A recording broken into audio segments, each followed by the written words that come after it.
In this memo sent to St. Tammany Parish council members back in December, Parish President Mike Cooper addressed some concerns he had about the St. Tammany Coroner's Office proposed tax renewal. He says bonds for the coroner's facility and DNA lab in Lacombe will be paid off next year. And I'm not asking him to reduce his current expenses. However, with the bonds being paid off, the amount of the millage could be reduced, particularly when property values are increasing, which means the same amount of mills will generate more revenue for the coroner's office. The memo also mentions an ongoing legal dispute between the coroner's office and parish government. Cooper wrote, "We should not ask the public to vote for a millage until this matter is amicably resolved." The council did allow the millage to be on the April 29th ballot, and it failed. 56% voted no.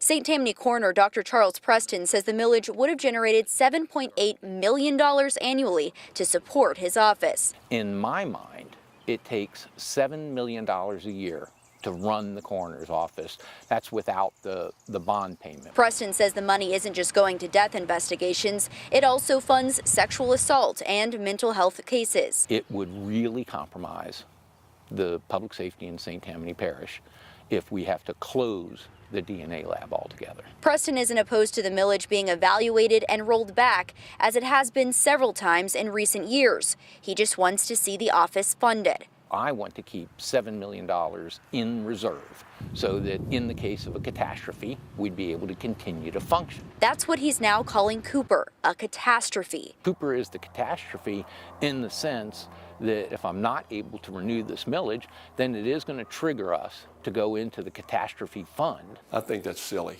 I really do. Cooper says the coroner's budget is currently funded through 2025, and the coroner can request for another renewal on a different ballot. On the North Shore, Lily Cummings, Eyewitness News.